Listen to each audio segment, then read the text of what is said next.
Bisa dikatakan ini Kang Ibeng ini mantan dukun. Iya. Boleh nggak disebut gitu? Iya, boleh. Dua mantan dukun yang bertobat nih ya. Mantan dukun yang Kembali ke jalan yang benar. Iya. Nah, di sana banyak rekomendasi, tolong ke Cianjur, tolong ke Sukabumi, tolong ke Sumedang. Bahkan satu hari itu saya bisa dapat uang 2-3 juta dari pengobatan. Dia itu hampir 5 tahun gitu terkena santet. Pertama perutnya buncit, di kasur itu udah hampir rapat ke kasur itu kisaran 3 bulanan gitu ya. Hanya dulu tadi dikasih air, minum, bacaan bismillah. Bacaan tersebut langsung gitu. Alhamdulillah sampai sekarang Mang Omeng sembuh. Ini tanpa trik kan? Tidak seperti Pak Udin itu ya. Iya, tanpa trik, tapi sekarang mah karena udah dibersihin ya Bang ya. Jadi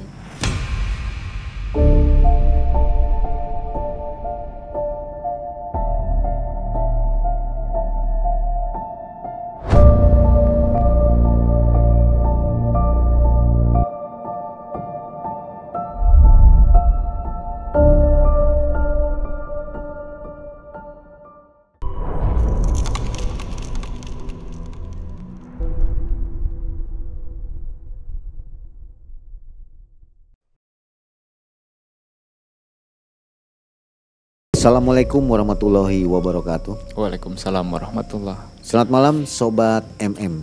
Apa kabar Anda hari ini? Mudah-mudahan semua selalu dalam keadaan sehat walafiat dan selalu dilindungi oleh Allah Subhanahu wa taala serta dilimpahkan rezekinya. Terima kasih telah mendukung kami ya. Sobat, malam hari ini kami masih berada di Majalengka. Jaraknya kurang lebih 20 km lah ya, atau 20 menit juga boleh dari kota Majalengka, yaitu Desa Maja Utara. Di sini banyak menyimpan misteri, makanya kami pergi ke sini dan mencari narasumber yang mempunyai kisah nyata. Sudah kami dapatkan hari ini, yaitu Kang Ibeng. Nah, di depan Anda ada Kang Ibeng. Apa kabar Kang Ibeng?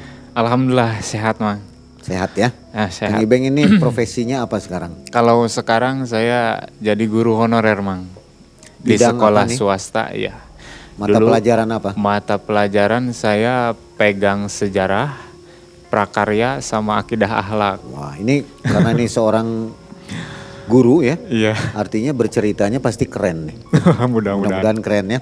Dan menjadi info yang baik untuk kita semua. Iya.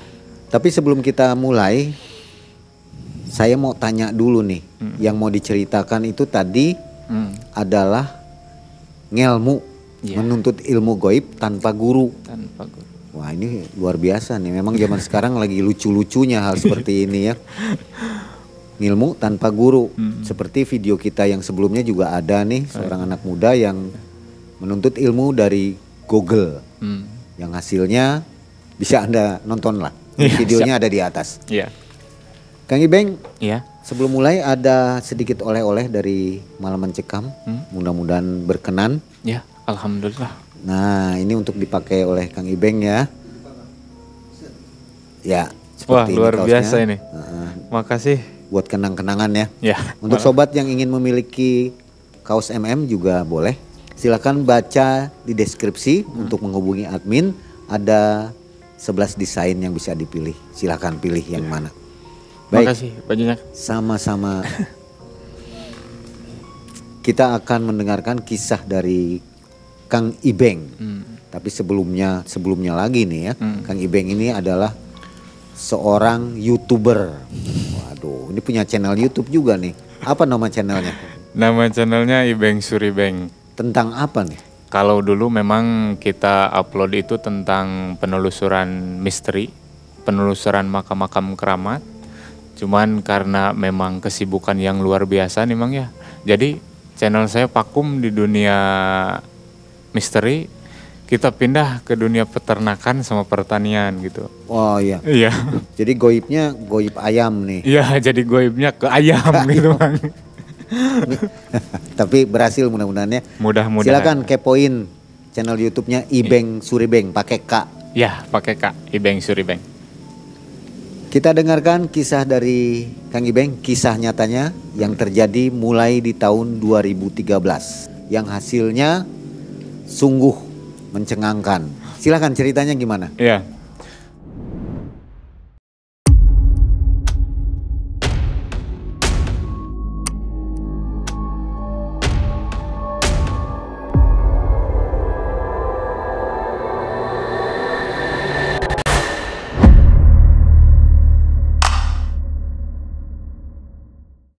Pertama kali saya lulus SMA itu dari 2013 di sebuah SMA negeri.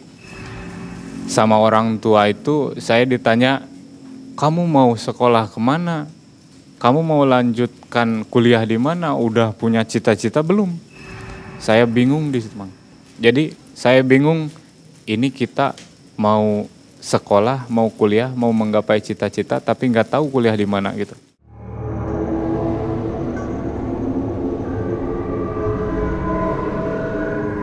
Saya memutuskan di Google itu saya searching, saya pengen ngambil jurusan yang gak ada matematikanya gitu.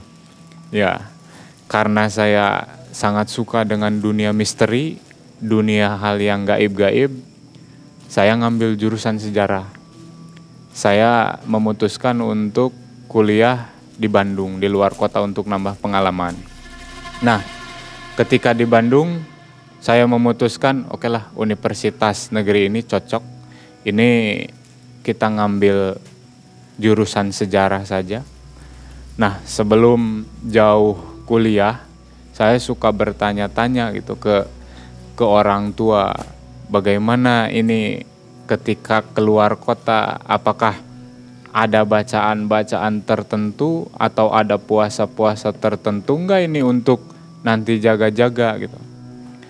Pas saya nanya seperti itu, kakek saya bilang gini, udah kamu amalkan aja bacaan ini.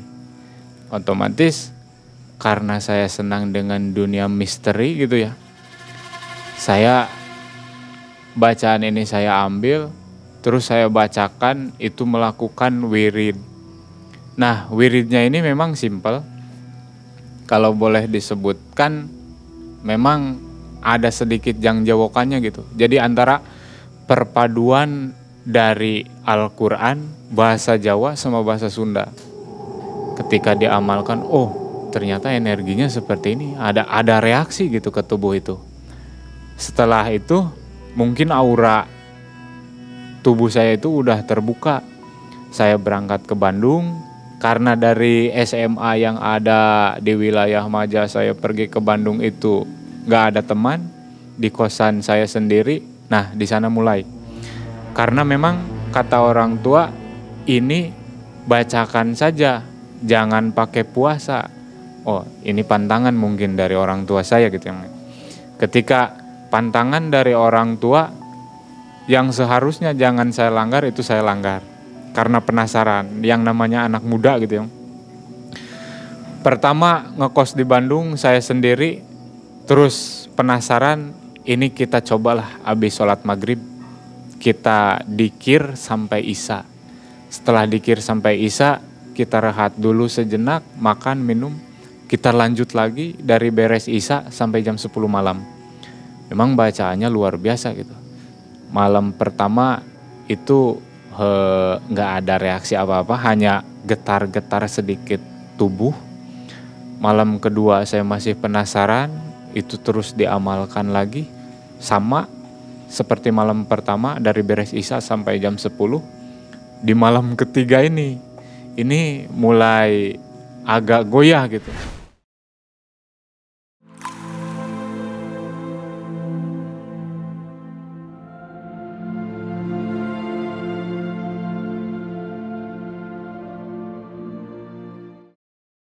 Kok ini auranya agak sedikit beda gitu sebelum mulai itu. Dari habis isya, saya tidur dulu karena penasaran. Setelah tidur, jam 10 mulai, jam 1 beres. Nah, ketika wirid seperti itu, oh ini kok ada aura yang beda, kok ada kerasa yang terbuka gitu. Ketika aura itu terbuka, saya berdoa kepada Allah, ya Allah, kalau seandainya wiridan ini membukakan mata batin saya mohon ya Allah untuk dibukakan, dan mungkin Allah mengijabah gitu doa saya. Pas pertama kali saya lihat itu, saya nengok ke sebelah kanan, kok ini ada anak kecil gitu ya, botak, terus tapi kok pucat. Saya lihat lagi ke sebelah kiri, wah ini kok ada kakek-kakek pakai ikat gitu, pakai baju hitam-hitam, terus jenggotnya panjang. Terus yang lebih mencekamnya lagi, setelah wirid itu, setelah dua ini kelihat, saya lihat ke depan, wah innalillahi, kok ada perempuan yang matanya sampai keluar gitu. Kalau istilahnya ini disebutnya kunti gitu ya. Nah, setelah itu saya baru sadar, oh mungkin ini dari bacaan gitu ya. Karena ini dari bacaan, saya terus amalkan. Sebelum kuliah saya amalkan, pas lagi kuliah saya amalkan, terus diamalkan. Saya penasaran, kata-kata dari orang tua saya itu, kamu jangan sampai puasa. Saya puasa mutih dulu itu hampir 40 hari. 40 hari puasa mutih ini nggak pakai, pas bukanya itu nggak pakai apa sih namanya ya, rencang sangu lah, muncak bahasa Sunda namanya. Menunya ya, menunya hanya nasi. Hanya nasi. Jadi ketika nasi dimakan, memang itu perut terasa perih ya selama 40 hari. Tapi mungkin ini cobaannya atau ujiannya gitu. Nah, setelah itu ilmu itu mungkin sudah mulai melekat ke tubuh saya. Pas lihat ketika ke kampus itu, memang mungkin udah mulai terbuka aura dan mata batin udah mulai terbuka. Yang pasang susuk setiap cewek ataupun cowok itu kelihatan gitu, Bang. Ada yang di sini pakai beras, ada yang pakai emas gitu. Terus ini kok biasa-biasa saja tapi banyak menarik perhatian orang. Jadi di sana saya mulai bingung. Wah, berarti mata batin saya kebuka gitu. Habis dari ngelihat yang 3 jenis makhluk tadi, ngelihat cewek juga yang pakai susuk sampai kelihatan gitu. Nah, singkat cerita, di Bandung saya 3,5 tahun sambil ngelmu seperti itu. Saya mulai searching di Google, buka-buka buku tentang ilmu-ilmu yang seperti itu. Itu ada satu bacaan yang bikin saya menarik. Jadi di bacaan itu dijelaskan bahwa bacaan ini membuat orang kebal, membuat orang ini banyak yang suka. Saya mulai penasaran di sana. Dan salahnya memang saya ngewirid dari buku gitu, ilmu tanpa guru. Itu saya nggak tahu dikiranya memang dari bacaan tersebut otomatis masuk mungkin ya. Dibaca, diwirid, memang wirid rutinanya itu dari maghrib sampai isya itu hampir setiap hari. Ini saya mau nanya sedikit nih sebelum dilanjutkan. Kenapa beda kalau kita belajar tanpa guru ilmu dunia, ya baca buku perkalian atau apa, itu bisa berhasil ya. Kenapa kalau gaib nggak berhasil? Padahal bacaannya sama seperti yang diberikan oleh guru ya, guru pembimbingnya. Kenapa? Nah, memang kalau dari gurunya itu kan udah ada yang tanggung jawabnya gitu, Mang. Jadi kalau diijazahkan itu udah ada yang siap tanggung jawabnya gitu. Kalau dari buku mengenai ilmu-ilmu mistik seperti ini, itu nggak puguh arah gitu kalau bahasa Sunda nama. Ini jalurnya kemana? Nanti kalau kedepannya ini konslet istilahnya mah. Ini siapa yang akan nanti membimbing gitu? Nggak ada. Jadi otomatis kan si jin itu mudah masuk gitu, Bang. Apalagi memang kalau saya dulu pencariannya tentang hodam, itu banyak tersesatnya di sana gitu. Nah, singkat cerita dari dari saya baca-baca buku, saya pelajari, saya puasain. Nah setelah itu, oh ini kok aura mulai terbuka gitu. Ini bangsa-bangsa gaib kok mulai kelihatan gitu. Pas pergi ke tempat angker yang istilahnya ini di tempat ini masih ada nih bangsa-bangsa gaib. Oh itu kelihatan sekali gitu Mang. Mulai dari memang yang namanya hantu pocong gitu ya. Kalau di film-film kan memang seperti itu. Tapi kalau aslinya, kalau menurut saya wajahnya itu hampir sama dengan kayak mirip wajah kucing gitu Mang. Si rupa mukanya itu kayak rupa wajah kucing gitu Jadi kan kalau sebagian orang mah memang menafsirkan si pocong itu wajahnya itu berlumuran darah hitam gitu ya. Terus banyak nanahnya. Tapi kalau pas saya buka mata batin itu pas kelihatan kok hampir mirip kucing gitu. Jadi pengen ketawa gitu Pak.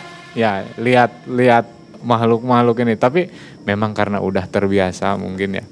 Nah, di sana karena hal tadi saya coba gitu. Saya lihat di televisi swasta itu banyak tentang membahas misteri. Oh, ini cara mencabut khodam itu seperti ini. Oh, ini cara memasukkan mediumisasi itu seperti ini. Nah, salah kaprahnya saya, jadi ketika udah melihat tayangan seperti itu, saya terinspirasi khodam. Kalau kita punya khodam pendamping, itu pasti lebih aman gitu. Nah, di sana saya mulai salah jalur. Ini sempat nggak sholat itu 1 bulan. Karena memang dari semester awal sampai semester 7 itu saya fokus kuliah, semester 8 itu mulai skripsi. Yang salahnya lagi itu kita membahas sebuah aliran yang memang dilarang oleh agama gitu. Memang saya membahasnya itu tentang konflik Ahmadiyah gitu. Konflik Ahmadiyah yang memang pahamnya itu akidah saya belum kuat. Saya baca buku terlalu dalam. Setiap malam itu kita menghabiskan baca buku hampir 8 sambil kuliah itu. Jadi 8 buku kita habiskan tiap malam. Ada 1 buku yang jadi acuan saya karena saya pengen tahu aliran ini seperti apa. Saya masuk di dalamnya, otomatis doktrinnya saya pakai. Ketika doktrin ini saya pakai, ini kok sholat kayak nggak perlu gitu. Nah, di sana saya mulai tersesat. Saya nggak sholat itu 1 bulan. Ketika nggak sholat 1 bulan, dosen saya tahu, ini kok kamu jadi gini Beng. Ini semenjak kamu ngebahas tentang konflik Ahmadiyah untuk skripsi, jadi sesat seperti ini gitu. Dan dalam hati saya ngomong gitu Pak. Sebenarnya ini bukan hanya tentang pembahasan skripsi, tapi ini tentang bacaan-bacaan yang dikasih dan yang saya cari dari buku gitu. Nah, karena saya terinspirasi gitu Ayah, lihat acara-acara televisi, mediumisasi, uji nyali, mulai penarikan khodam. Saya mulai tertarik dengan khodam. Karena mungkin ambisi saya khodam itu bisa menjaga gitu ya.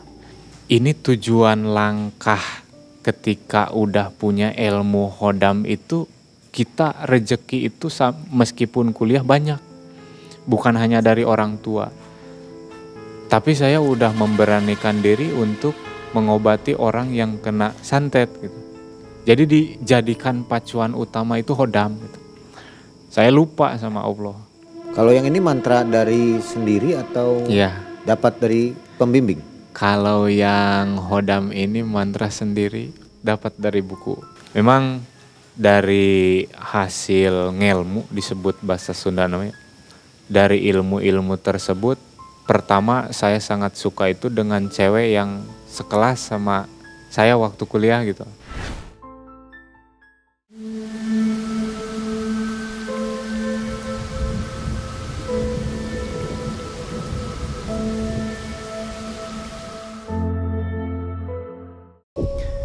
Ini ketika cewek itu ditanya judes banget gitu. Yuk, kok ada ya cewek model gini? Ditanya nggak ngerespon. Nah, saya coba. Ini saya udah sakit hati nih.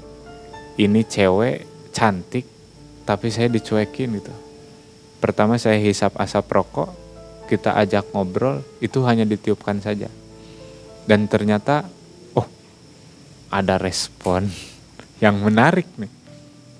Ada respon kok hanya dengan asap. Oh berarti ilmu ini bukan hanya sekarang mengobati orang santet, orang kena sihir, tapi berarti asihan juga gitu. Multiguna ya? Multiguna, iya. Nah, setelah coba dengan asap rokok, saya suka dengar cerita sepuh baheula atau orang tua zaman dulu. Itu pakai lenca katanya. Bacaan tadi saya baca, saya tiupkan ke lenca gitu. Si lenca itu diputer-puter sambil disebut namanya. Dan memang itu pertama kali itu orang Sumedang, namanya inisial M, dan alhamdulillah itu hampir 1 tahun dekat. Ketika pulang ke Majalengka, ketika kuliah saya anterin sambil pulang di Sumedang, saya simpan. Nah, karena mungkin yang namanya jiwa laki-laki itu nalurinya sama cewek itu kurang puas terus gitu. Ketika pulang ke Majalengka, lihat yang cantik itu temen SMA, ini kok jadi cantik gitu ya, jadi menarik gitu. Saya pakai teknik yang ada di Bandung itu, yang ketika kuliah itu. Jadi ketika kuliah, itu saya sempat menjalin hubungan 3, yang di Sumedang, di Majalengka, sama di Garut gitu. Ini 3 sekaligus saya hubungan. Dengan modal HP kentang gitu ya. Saya chatan di sana pakai BBM dulu ya, BBM, tukar-tukar pin. Itu hanya dengan bacaan pelet tersebut gitu. Nah, mungkin karena naluri laki-lakinya itu masih menggebu-gebu gitu, kurang puas. Yang 3 ini, itu saya tambah lagi orang Talaga, orang Maja, orang Ciamas, yang paling jauh itu orang Banjar. Total ada berapa itu? 7, semua berjalan. Iya. Luar biasa. Iya. Jadi efek samping mungkin pertama kali ya itu pakai yang ke orang Sumedang, saya lupa. Itu saya baca di buku tersebut. Kalau seandainya ini dipakai asihan pakai pelet, itu jangan makan sate, langsung ditarik gitu. Saya ingat itu bukan sate kambing gitu ya, hanya sate ayam. Tapi kan yang namanya itu tetap sate gitu ya. Saya lupa ajak makan orang Sumedang, makan sate sambil pulang dari pulang kuliah ke Sumedang, itu di jalan saya makan sate daging ayam. Itu otomatis enggak sekaligus, tapi jarak 1 minggu minta putus. Saya bingung. Ini kok cewek tepuguh-puguh umbak-ambek wae gitu. Ngambek terus, ini masalahnya apa? Dan saya ingat ketika pulang, kita makan sate di jalan. Itu pantrangan di buku dari bacaan yang lain lagi gitu. Bukan, jadi sekalinya kita pakai pelet itu bacaan yang paling pertama dikasih sama orang tua, tambahan bacaan-bacaan yang lain gitu.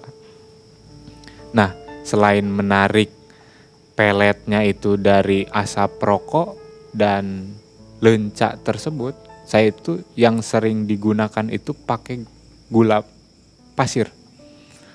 Diibaratkannya gini, jadi gula pasir itu kan manis. Yang namanya gula pasir manis, kalau ditabur itu pasti banyak semut yang makan gitu ya. Jadi otomatis ini penarikannya lebih kuat gitu. Jadi saya buat mindset sendiri, ini eksperimen ya. Eksperimen dengan bacaan yang dicampur-campur pakai gula, otomatis pasti lebih kuat gitu. Dan memang ternyata hasilnya luar biasa. Itu yang 7 tadi sekaligus eksperimen dari gula itu saya coba ke orang Maja gitu. Itu kan kalau anak muda di kedai, di barista gitu ya, ngopinya itu. Kalau ketika pacaran mah kita orang nggak punya juga pengen kelihatannya gimana gitu gitu. Itu saya ajak ke kedai ajak ngopi. Saya masukkan gula pasir yang sudah dibacaan beberapa wirid sama mantra tersebut. Itu dimasukkan ke gelas. Memang luar biasa gitu. Jadi reaksinya itu mah bukan harian lagi, tapi jam. Itu mungkin karena saya wiridnya husu, terus bacaannya itu di istilahnya pasih, itu saya belajar dari buku, sampai menarik. Itu jarak 5 jam kemudian yang orang Maja itu memang luar biasa sekali. Jadi ngelihat kita itu seperti wah gitu. Yang tadinya malu-malu teh jadi wah gimana gitu. Nempel sekali gitu. Nah, itu hanya 1 kali yang pakai gula. Seringnya itu pakai lenca sama pakai asap rokok. Hampir rata-rata. Jadi yang pada akhirnya ada 1 cewek yang ngebongkar, ini ada chat gitu ya. Di BBM itu dulu pakai BBM. Terus setelah kesini pakai Android mulai. Jadi HP saya dibajak, pakai Messenger, kadang pakai WA. Nah, di sini mulai terbongkar semua kebohongan saya gitu, dari 1 cewek ke cewek yang lain. Nah, seperti itu. Setelah itu saya mulai sadar, mungkin ini ilmu yang saya dapatkan ini hanya beberapa tahun. Saya dapat menjalin hubungan dengan cewek yang pakai pelet itu nggak barokah gitu.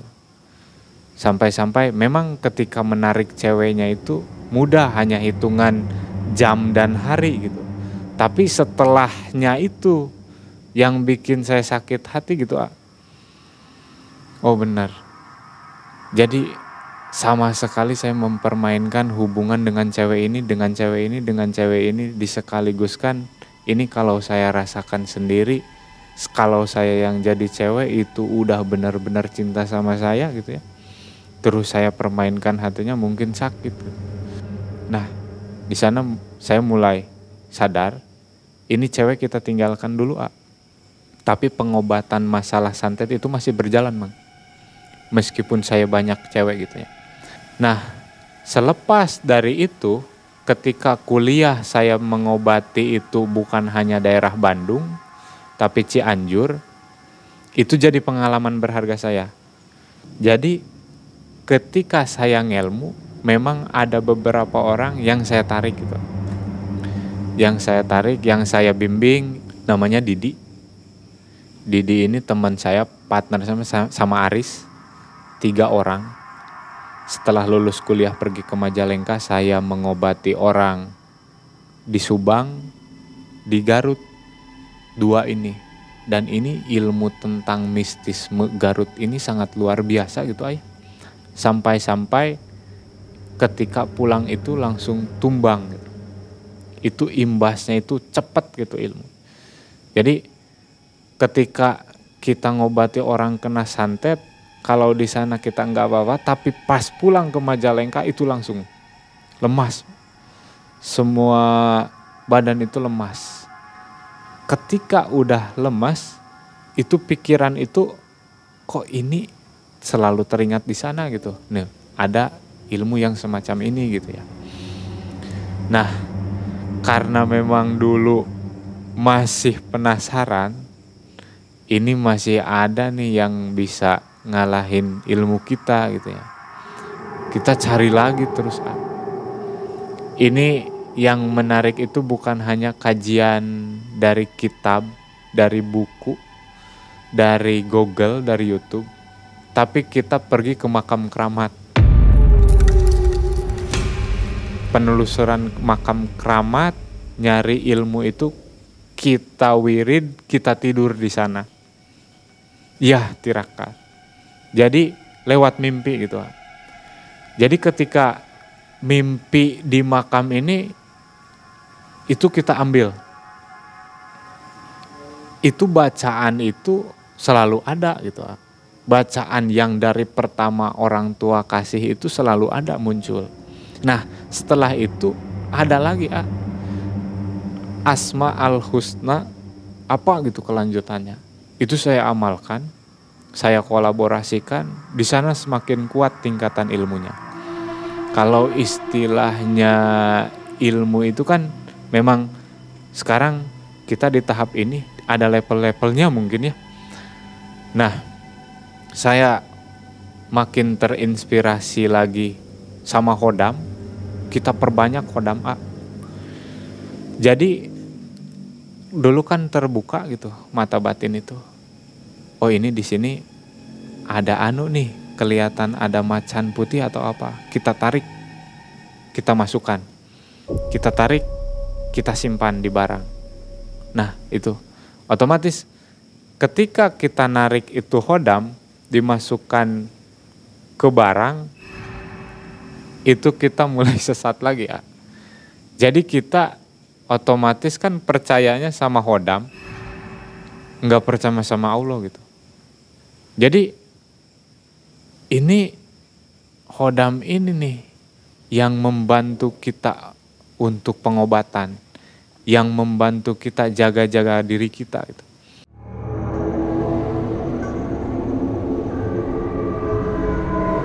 Kalau untuk pengobatan masa kuliah itu kebanyakan santet, Mang. Ketika orang itu kena santet, saya coba pakai 3 cara. Pertama, pernapasan di tenggorokan, kedua di dada, ketiga di perut. Kalau seandainya pasien ini sembuh hanya dengan pernapasan di tenggorokan, berarti ini ilmu dukunnya masih ringan gitu. Kalau pernapasan saya tahan di dada, ini udah mulai lumayan nih ilmu santetnya itu. Terus saya pindah lagi, kalau nanti ini udah ke perut, berarti ini udah luar biasa gitu. Nah, saya mulai di rumah itu udah dipanggil gitu ya, setiap pulang ke rumah dipanggil berobat. Ini ada yang berobat, ada yang panas, ada yang kena santet. Nah, mulai dari situ mungkin mulai pabeja-beja lah istilah nacek bahasa Sunda nama. Jadi ini hanya dengan ini si Ibeng ini bisa nyembuhin. Memang karena dulu energinya masih kuat, karena saya masih mengamalkan wirid tersebut, ketika saya pegang tangan orang yang sakit itu, bulu kuduk itu langsung naik, Bang. Ketika bulu kuduk naik, itu nggak tahu dari Khodam atau apa gitu ya.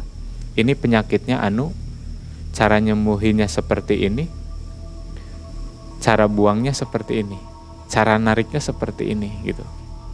Ya, suka ada bisikan itu. Dan memang kata teman saya, kalau Khodamnya itu udah kelihatan, itu bentuknya maung gitu, Mang. Jadi ada 3 jenis maung. Pertama lodaya, kedua maung hidung, yang ketiga itu maung koneng. Emang itu kalau saya aktif gitu ya, itu suka ikut di belakang katanya. Dan memang kalau saya suka wirid itu emang udah kelihat gitu. Cuman wah ya rupanya seperti itu, nggak kebayang. Nah, di sana banyak rekomendasi, tolong ke Cianjur, tolong ke Sukabumi, tolong ke Sumedang. Bahkan satu hari itu saya bisa dapat uang 2-3 juta dari pengobatan. Tapi memang karena ilmu yang saya dapat itu enggak barokah, dan saya pernah tersesat dalam organisasi yang tadi, saya enggak sholat selama 1 bulan, itu uang 5 hari habis. Mungkin karena saya hanya salah jalur, terus uang yang saya dapat itu salahnya enggak saya sodakohkan sebagian, jadi cepet hilang gitu. Nah, pengobatan ini memang saya pakai media ya. Pertama itu dari garam, kedua dari telur, ketiga pakai air beras. Jadi selain itu ada lagi air putih. Jadi air putih itu dibacakan mantra yang tadi awal itu bacaan Quran, bahasa Jawa sama bahasa Sunda yang istilahnya disebutnya jangjawokan gitu ya. Itu saya bacakan 3 kali, saya tiupkan. Setelah ditiupkan kita kasih minum ke pasien. Setelah kasih minum ke pasien, memang kita tunggu jarak 15 menit. Kalau seandainya ada perubahan, ada getaran-getaran tertentu, berarti itu reaksi. Nah, selain itu, kita tarik hodam atau sihir yang masuk di tubuh si pasien itu kita tarik dengan 3 cara tadi. Pertama dari tenggorokan, dada, sama perut. Nah, media yang lainnya kita masukkan energi tersebut dalam telur. Dan ketika telur itu dipecah oleh si pasien, memang itu pertama ada paku, kedua ada robah warna, ketiga bau amisnya itu hilang. Ini tanpa trik kan? Tidak seperti Pak Udin itu ya? Iya, tanpa trik. Tapi sekarang mah karena udah dibersihin ya Bang ya, jadi udah nggak bisa lagi itu karena memang masih muda gitu ya. Jadi memang begitu ambisinya masih kuat dengan hal-hal seperti itu saya masih melakukan dulu. Kalau sekarang alhamdulillah enggak. Nah, setelah itu saya mulai beres nih kuliah. Saya pergi kembali ke Majalengka. Di Majalengka itu hampir 7 bulan saya nganggur. Saya nyari kerja ke sana susah, ke sini susah. Rezeki seret gitu aja.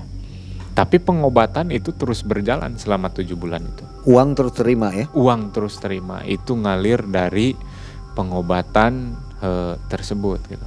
Kadang saya dipanggil, tapi kebanyakan saya itu dipanggil. Terus ketika dipanggil saya lihat dulu penyakitnya seperti apa. Kalau saya nggak sanggup gitu ya, itu saya suka bilang gini, ini kalau seandainya nanti terjadi apa-apa, saya nggak tanggung jawab. Saya hanya mengobati gitu. Ya, sepakat. Kalau sepakat, saya lakukan pengobatan. Kalau nggak ada kesepakatan dulu, itu enggak gitu. Nah, kebanyakan memang pasien saya itu dari ilmu sihir, Mang, santet. Mulai dari memang kalau di desa itu masih banyak gitu hal-hal yang seperti itu. Nah, yang paling ngeri itu ketika mengobati Mang Omeng, kru saya di Ibeng Suribeng Channel. Dia itu hampir 5 tahun gitu terkena santet. Pertama perutnya buncit, terus tangan, kaki nggak bisa gerak. Itu di kasur itu udah hampir rapat ke kasur itu kisaran 3 bulanan gitu ya. Itu saya terus obati. Saya ikhtiar terus. Nah, di sana mulai ada perubahan sampai nggak sanggup gitu ya. Kalau seandainya ini meninggal, ini pikiran saya gimana gitu. Ini pasien saya, ini tanggung jawab saya berat ini. Dan memang Mang Omeng ini kalau ditelusuri dulu itu pasien saya ini emang ada gesekan keluarga. Nggak tahu itu masalah apa, sampai si kakaknya itu berani menyakiti Mang Omeng hanya karena apa gitu, sampai tega pakai ilmu santetan teluh gitu. Karena saya penasaran, ilmu saya mulai ditaikan, mulai ngawirid bacaan-bacaan dari YouTube, dari Google. Itu salahnya saya. Nah, di sana ilmu saya, jadi sekalinya kita bicara itu langsung jadi. Sekalinya kita pengen ini, itu ada langsung gitu. Nah, hanya dulu tadi kasih air, minum, bacaan bismillah. Bacaan tersebut langsung gitu. Alhamdulillah sampai sekarang Mang Omeng sembuh. Saya udah mulai capek gitu ya mengobatinya. Nah, lambat laun kok saya yang balik diserang gitu.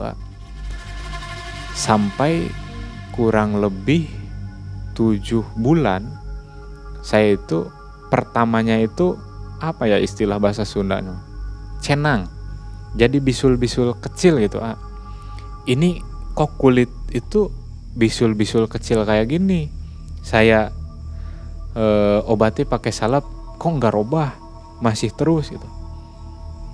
Ini kok masih terus sampai banyak, bahkan di kaki sama di pantat itu sampai segede telur gitu. Nah, ini dari pengobatan seperti ini pasien saya obati kok saya yang kena. Nah, di sana mulai lagi menambah ilmu karena masih penasaran. Mungkin orang tua udah mulai bingung gitu ya, Bang. Jadi orang tua saya suka lihat itu pergi ke tajuk kecil gitu ya, sholat, berdoa, saya lihat suka nangis. Nah, di sana saya mulai sadar, oh gara-gara anaknya ini ngelmu henteu puguh gitu. Barokahna di mana, manfaatna di mana gitu. Nu akhirna ayeuna memang kita duit dapat banyak dari hasil pengobatan, tapi badan ayeuna rusak dan orang tua itu menderita itu. Orang tua menguliahkan anaknya itu pengen kerja bener-bener. Kok ini anaknya malah ngelmu tepuguh gitu kalau bahasa Sunda nama. Nah, di sana saya mulai sadar. Saya mulai nyari-nyari guru. Pertama saya diruqyah lagi di Bandung, terus saya diruqyah lagi di Sukaresmi, saya diruqyah lagi di Cipicung. Yang paling sering itu saya diruqyah di Cipicung.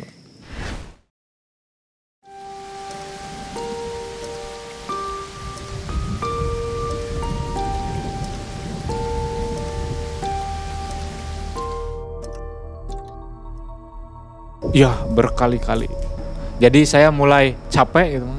Saya pergi ke Cirebon, pergi ke Garut. Saya di sana mulai cari guru. Nah, saya dapat abah di Garut.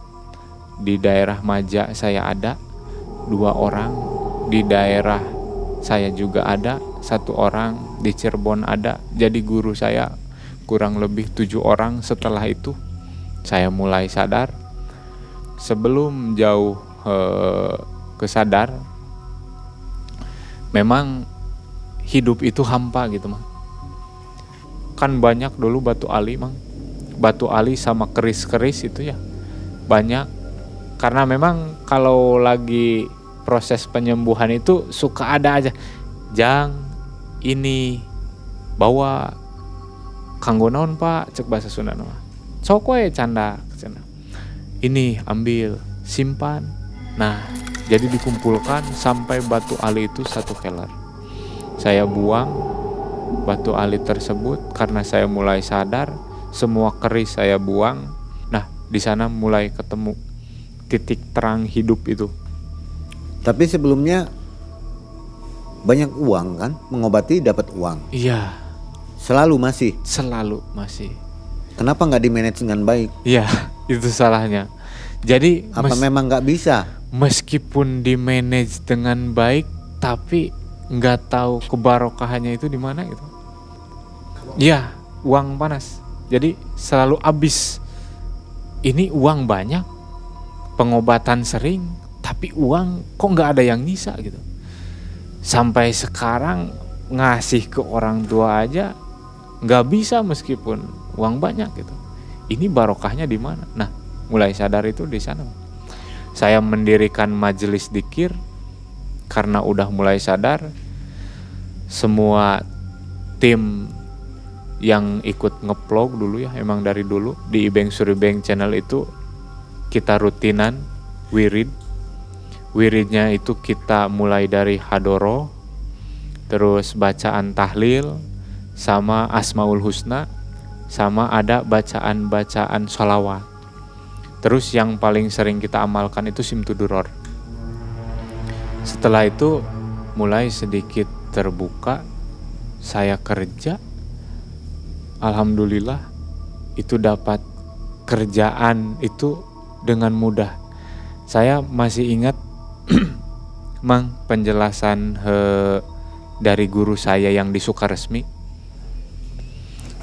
Kamu bisa dapat kerja, tapi kamu harus sholat hajat, sholat tobat, menta hampura kanu jadi ibu, puasa Senin Kemis. Itu saya, karena saya sadar, saya istilahnya apa ya, laksanakan semua perintah guru saya gitu. Ya Allah, maafkanlah hambamu ini atas semua kesalahan yang hambamu perbuat akan kenikmatan duniawi. Hamba berserah diri kepadamu ya Allah. Hamba minta ampunanmu ya Allah. Ketika dilaksanakan, memang jarak 1 bulan kemudian saya dipanggil jadi guru. Itu dipanggil jadi guru itu perantara orang tua sendiri. Ya, guru sekolah. Ketika adik saya masuk ke sekolah tersebut, bapak ngobrol sama guru yang ada di sekolah tersebut, guru tersebut tanya, ini punya adik, ada kakaknya enggak gitu ya? Ya ada di rumah, kebetulan belum kerja, hampir 1 tahun lah belum kerja. Ini lulusan dari mana kakaknya? Dari kebetulan jurusan sejarah. Nah ini, kita lagi butuh guru sejarah gitu. Nah mulai dari sana saya diangkat jadi guru. Setelah jadi guru, ya mungkin itu hikmah dan karomahnya ya. Dari saya sadar, saya sholawat, saya wirid, saya mendirikan majelis dzikir. Dan gak mudah membalikan telapak tangan gitu. Ketika jadi majelis dzikir itu. Ada tantangannya. Ketika kita di majelis dzikir, sebelum majelis dzikir kan kita suka ngopi dulu, ngerokok dulu. Ini ada orang yang sirik mungkin ya. Ini disebutnya ini majelis dzikir tapi kok mabok gitu. Nah dari sana saya mulai tergoyah lagi, sakit hati lagi. Jadi omongan-omongannya itu memang ketika kita mendirikan majelis dzikir itu kan sistemnya itu ruqyah ayah. Jadi bacaan-bacaan ruqyah, ketika bacaan ruqyah itu dipakai, teman, saudara, sama peserta wirid itu kan ada yang kesurupan gitu. Karena untuk membersihkan itu. Jadi banyak tanggapan dari orang lain, aliran sesat gitu. Jadi saya mulai, wah berbuat baik juga masih disebutnya sesat. Jadi udah mulai sakit hati, ditinggalkan majelis dzikir itu. Sampai sekarang nggak ada. Udah nggak sanggup lagi gitu. Dibubarkan lah. Dibubarkan. Itu disebut mabok apa tadi? Disebut mabok itu karena kita sebelum wiridan di majelis taklim, kita minum kopi hitam, Mang. Jadi kopi hitam itu kan biar nggak ngantuk ya. Karena wiridannya itu hampir 3 jam 4 jam gitu. Biar semua energi negatifnya keluar. Tapi tanggapan orang lain disangkanya mabok. Kita kan maboknya mabok wirid gitu ya. Batinku enak ngawirid. Enak. Disangkanya mabok gitu. Sangkanya warnanya hampir sama dengan Amer ya. Iya seperti itu. Cuman kan sebelum kopi ada lagi teh manis mungkin itu, Mang. Jadi bukan hanya kopi, kita ngeteh dulu biar fresh gitu ya. Iya jatuhnya fitnah. Mungkin itu jadi Patah hati ya. Ya kita melakukan kebaikan tapi belum tentu baik gitu di mata orang lain. Setelah ruqyah itu hilang semua ilmu-ilmunya, rontok. Kalau udah ruqyah itu dikatakan hilang, merasakan itu masih ada, Mang. Masih ada. Masih ada. Apa pengaruhnya, efeknya? Kan banyak kodam tuh tadi Iya. yang nempel. Heeh.